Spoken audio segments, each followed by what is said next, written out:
Welcome, friends. I'd like to welcome you to our devotional study today. We are working our way through the book of Genesis. We are currently in Genesis chapter 34, and we are looking at the things that are in this chapter. There's already been some things that we have seen here that are certainly not pleasant things. We saw in verses 1 through 7 how Jacob's daughter, Dinah, is shamed and disgraced. In verses 1 through 3, she was involved in immoral sin. And we saw in verses 4 through 6 how Shechem desires Dinah as his wife. And Dinah's brothers are outraged about what has happened, about how Shechem has treated their wife, or their sister rather. And then we saw yesterday in verses 8 through 12 that Hamor, Shechem's father, proposes that their families intermarry. And as we looked at that, we saw that neither Hamor nor Shechem whatsoever admit no fault or sin on their own part or on Shechem's part. And they propose that this is the beginning of many marriages. And we saw that this, of course, was not God's will for them to marry unbelievers.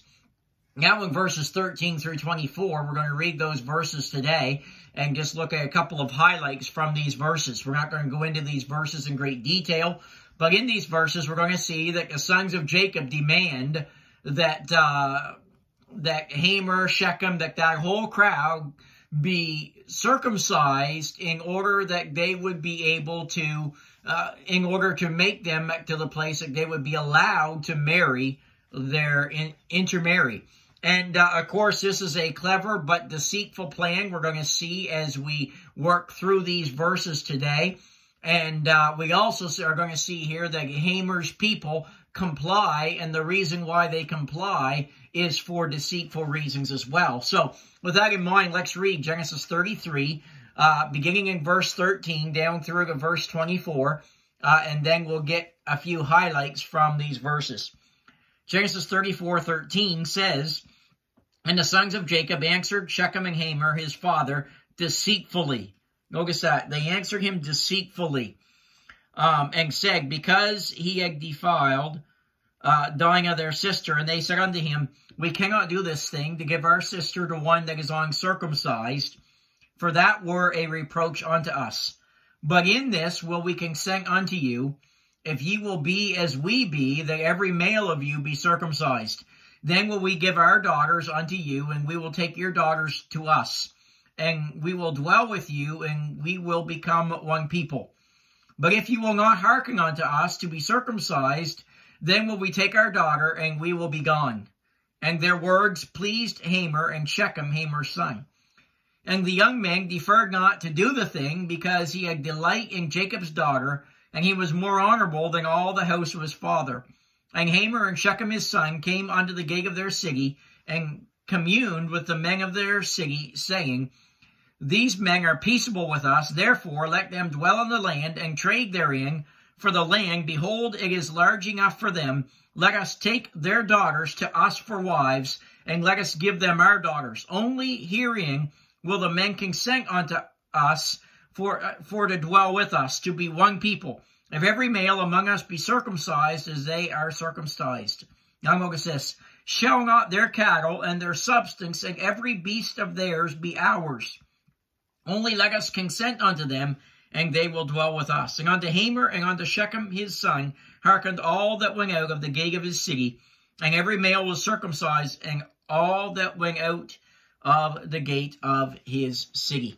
So, as we come into these verses here, we see that they request for them to be circumcised. The answer to the request for Dinah's hand in marriage was one of craftiness by the sons of Jacob. They feigned acceptance with a requirement for circumcision.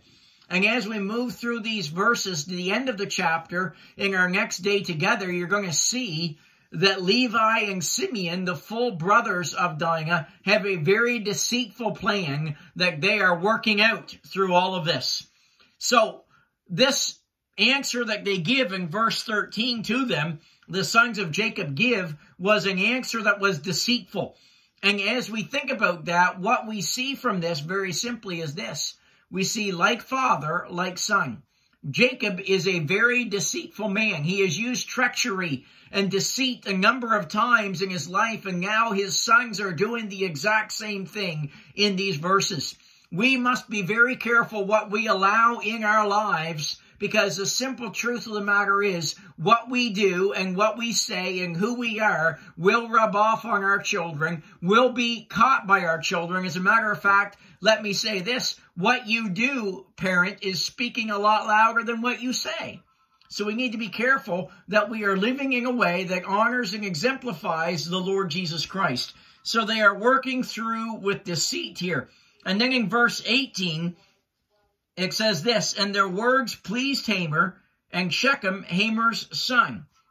So what we see here is those who have given themselves to sin and who condone sin will be deceived by their sin. Hamor and Shechem have been involved in this sin, and now they are being deceived themselves by sin, and they are at the place where they are actually rejoicing in that which will eventually kill them. And you know, the exact same thing happens in the lives of so many people today. They glory in sin. They rejoice in their sin, not understanding the end result of sin. Friends, there is a way that seemeth right unto a man, but the end thereof are the ways of death. We need to be careful what we glory in. We need to be careful what we give ourselves to, because the truth of the matter is sometimes people will glory in sin and will give themselves to sin, not understanding that sin could ultimately kill them, that it could rob them of joy and fulfillment and peace in life. Then in verse 20 it says, and Hamor and Shechem his son came unto the gate of their city and communed with the men of their city, saying, you say, what's this business at the gate? As you study through the Old Testament, you will find out that official business was always transpired at the gate. Official business always took place at the gate of the city. And that's exactly what we see here in this passage. They gathered together at the gate of the city, and the people knew that when they gathered at the city, that it was a place of official business, and the men would gather there, and as they gathered there, Hamor and Shechem said, okay, here is the deal. And they told them about the deal and the deceit that was involved in it on their part as well. Notice verse 24. And unto Hamor and unto Shechem his son hearkened all that went out of the gate of his city, and every male was circumcised, all that went out of the gate of his city. Here we see what happens is Shechem has committed sin with Dinah, and now they're working even more. And friends, it reminds us of the simple truth that sin will always put you on a downward slide, on which the speed of descent to degradation and destruction increases with every passing day. Sometimes people start down over that slippery slope of sin, and they're going slowly at first.